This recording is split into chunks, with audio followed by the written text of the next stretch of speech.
ব্রট to you by V-Guard, co-powered by Sensodyne ও ভিমল। বলো কথা কেশরী।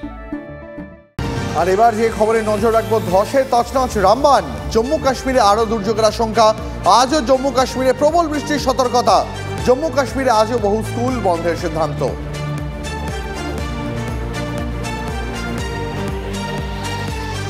এবার যে খবরে নজর রাখবো, কৃষি দপ্তরের গবেষণা জমিতে শস্য ফসল নষ্ট করে মুখ্যমন্ত্রী সভাস্থল।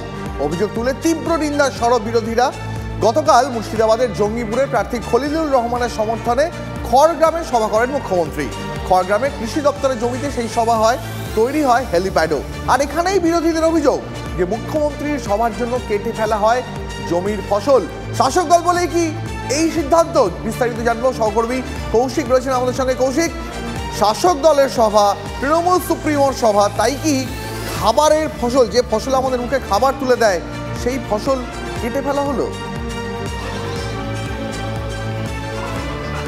একদমই সেই প্রশ্নটাই উঠেছে এবং সেখানে মুখ্যমন্ত্রী যে নিয়ম ভঙ্গ করছে এরকম কিন্তু অভিযোগ তুলেছেন এলাকায় বিরোধীরা। এবং তারা অভিযোগ করছেন মুখ্যমন্ত্রী যদি তাদের দলীয় প্রোগ্রামের জন্য এই রকম কাজ করেন তাহলে সাধারণ নেতাগুলো কি করবে? এই যে চাষের ফসল, প্রায় 3 বিঘে জমি চাষের ফসল যে মুখে খাবার তুলে দেয়, সেই ফসল নষ্ট করা হয়েছে এমনটা কিন্তু অভিযোগ তোলা হয়েছে। এবং গতকাল যেখানে সভা হয়েছে, হেলিপ্যাড হয়েছে, সেই সব ফসল নষ্ট করে দেওয়া হয়েছে। এবং শুধু যে খাওয়ার ফসল এমনটা নয়, ব্লকের যে চাষ হবে সেই চাষাবাদের জন্য বীজ কিন্তু এখানে পরীক্ষা নিরীক্ষণ করা হয়। সেই জায়গা থেকে সেটাও কতটা চাষের যে আগামী দিনের ভবিষ্যৎ সেটাও কিন্তু কিছুটা নষ্ট করা হয়েছে এমনটাও অভিযোগ উঠে আসছে। এবং এই নিয়ে সরব হয়েছে বিরোধীরা। তবে এই নিয়ে যে তৃণমূলের যে বিধায়ক রয়েছে তিনি পাল্টা দাবি করেছিলেন যে টাকা দিয়ে দেওয়া হয়েছে। তবে আমরা এই বিষয়ে যে ব্লকের কৃষি আধিকারিক আছে তিনি এই বিষয়ে কিন্তু কোনো রকম কথা বলতে চাননি। তিনি কোনো সদুত্তর তার কাছে নেই। আমরা জিজ্ঞেস করলে তিনি বলেন এই বিষয়ে কিছু বলবো না। অর্থাৎ যে শাসক দলের যে সভা, সেই কারণে মুখ্যমন্ত্রী স্বয়ং যে তৃণমূলের সভানেত্রী, এই তৃণমূলের নেত্রী, সেই কারণে এই দেওয়া হয়েছে এমনটা মনে করছে বিরোধীরা। আপাতত তুমি পরিস্থিতির উপর নজর রাখো কৌশিক, বুঝতে পেরেছি। কিন্তু বুঝতেই পারছো এত বড় একটা অভিযোগ, চাষের জমির ফসল কেটে হেলিপ্যাড সভা তৈরির অভিযোগ, রাজনীতির মহলে তো গুঞ্জন হবে। কি বলছেন রাজনীতির নেতা নেত্রীরা শুনবো। কৃষি দপ্তরের পাল্টা কি সাফাই শোনাবো। কৃষি ক্ষেত খামার, এডিও অফিসের পাশে ওটা ফার্ম, সেখানে চাষ হচ্ছে, তিল ফেলা হয়েছে, সেই তিলটাকে নষ্ট করে ওনার মিটিংটা তিলের থেকে বড় জিনিস। তাহলে যেখানে ক্ষমতায় গ্রাম পঞ্চায়েত, পঞ্চায়েত সমিতি, জেলা পরিষদ থেকে সব কিছু আছে, তার সত্ত্বেও আজকে লোক করতে পারছে না।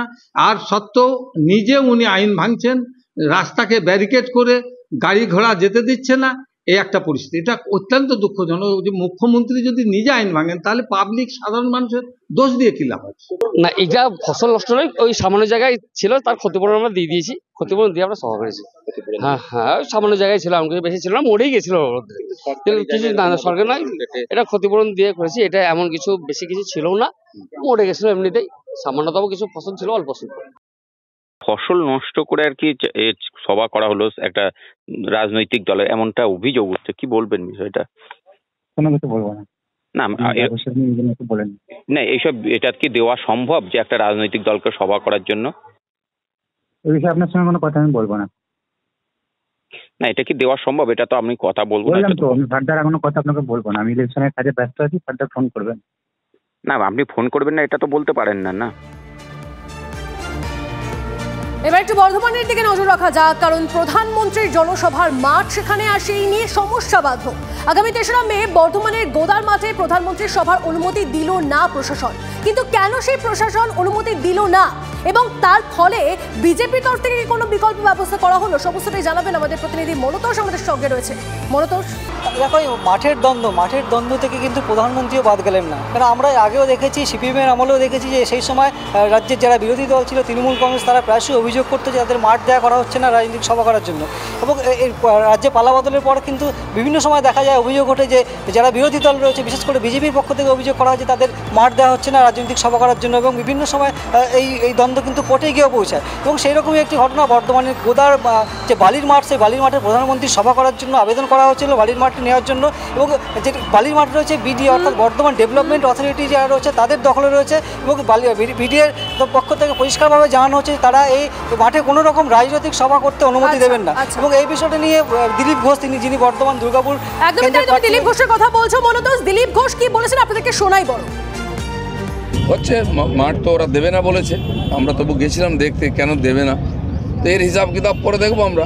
আরও একটা বড় মাঠ আছে সাইয়ের মাঠ, ওটাও পরিষ্কার পরিচ্ছন্ন করা হচ্ছে, সম্ভবত ওখানেই হবে। Brought to you by V-Guard, co-powered by Sensodyne ও ভিমল, বলো কথা কেশরী।